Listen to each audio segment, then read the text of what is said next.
I would not wish this on my worst enemy. Despite my fundamental concerns over the process, in the end, I'm incredibly thankful for the bipartisan members of the council who examined the evidence with an open mind and rejected the charges against me. An emotional Anthony Piagentini wiping away some tears after learning he gets to keep his Metro Council seat after a 3-week removal trial. It is a decision months in the making, dating back to October when Piagentini was found guilty of ethics violations, accused of leveraging his power as a local lawmaker to get a new job. Piagentini is accused of accepting a 6-figure job with a nonprofit called the Louisville Healthcare CEO Council, days after co-sponsoring an ordinance to give the council $40 million of funding. The Louisville Metro Ethics Commission recommended he be removed from his seat, and a charging committee was formed in response. Council President Marcus Winkler said he was not surprised by last night's outcome, but said gaining trust will take some time. I'm sure it's going to take some time to heal those relationships, but I hope that we're able to work together and move on to the next issue and come together like we've always done. Piagentini agreed while saying he plans to move forward with that appeal he filed against the Ethics Commission's decision in circuit court. Taking a closer look, the beneficiary of Piagentini's ethics violations, again, the Healthcare CEO Council, was eventually stripped of that $40 million in American Rescue Plan funding it received. Mayor Craig Greenberg gave the money to other organizations. $16 million split between Metro United Way, AMPT, Louisville Urban League, and the University of Louisville, and then $24 million put into parks and libraries. Well, more now on the case against Jamie Knoll. New Chapel Fire and EMS now suing the former Clark County Sheriff, hoping to be reimbursed for any purchases Knoll made this year. In that lawsuit, the organization claimed Knoll opened credit cards tied to the bank accounts there during his time as CEO. And New Chapel said it's been unsuccessful in getting control over those accounts since Knoll is listed as the primary cardholder. The department is requesting the court remove Knoll's name from those accounts and he reimburse it for any purchases made since January. Jamie Knoll, as well as his wife Misty and daughter Casey, all facing felony charges, accused of spending upwards of $5 million of New Chapel funds on themselves. A heads up to drivers beginning tomorrow. Northbound lanes on the Clark Memorial Bridge will shut down for weeks. Crews will begin repairing the damage caused by that crash involving a semi earlier this month. New steel beams and striping are set to go in place tomorrow. The bridge will temporarily close in both directions beginning at 9 a.m. Wednesday. And then the southbound side will reopen a few hours later before the evening rush. But again, northbound traffic will be diverted onto other bridges for a few weeks. KYTC said the repairs could be complete by mid-April, just in time for thunder over Louisville. And during this closure, drivers are advised to take the Sherman-Minton or the Kennedy and Lincoln bridges. Trinity High School students are not in class today after a threatening message was found in the school bathroom Monday. St. Matthews police are aiding in an investigation, and Chief Barry Wilkerson said out of an abundance of caution, the school decided to go virtual today. In a statement, Trinity High School said students should be checking their rock space for Green Day assignments and that anyone with information about this matter should contact Dr. Zeller. U of L students and staff members rallied Monday against a Senate bill designed to limit diversity, equity, and inclusion policies at state universities. This is not a bill that serves Kentucky well.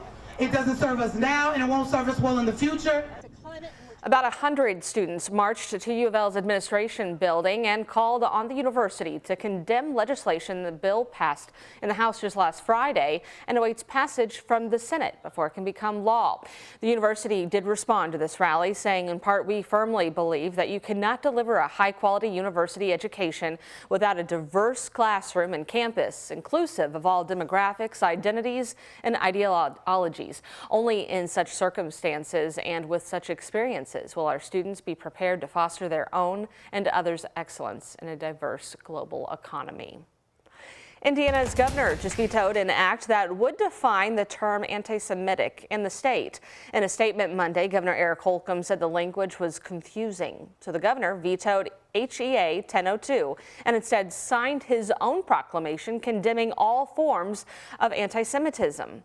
Holcomb said the final wording of the act failed to include the entire International Holocaust Remembrance Alliance definition.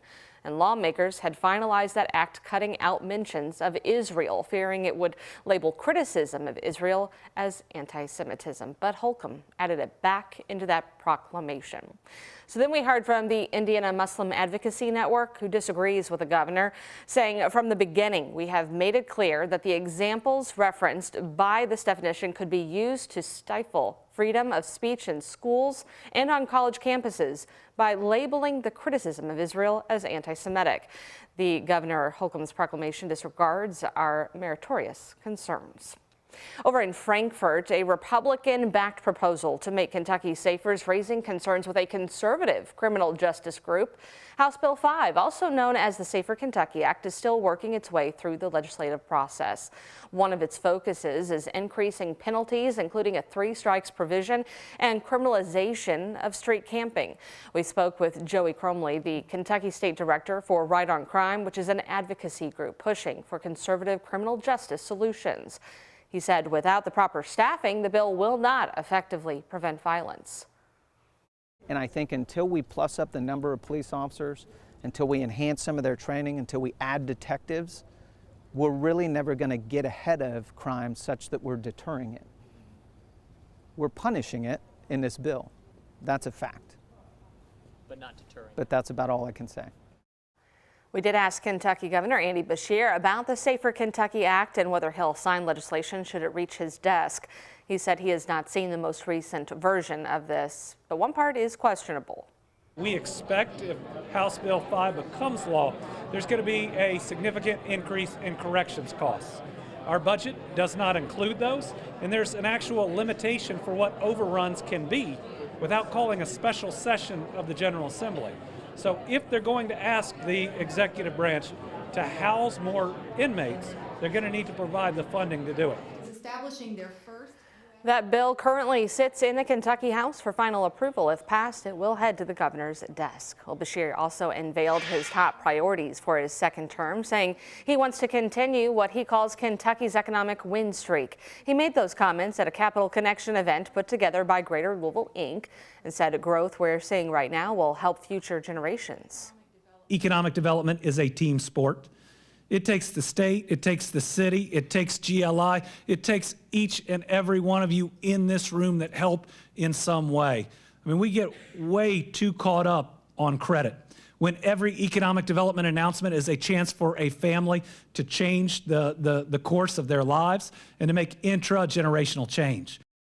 Beshear also continued his push to increase salaries for Kentucky's public school teachers, saying Kentucky cannot stay on its winning streak if its teachers aren't better paid.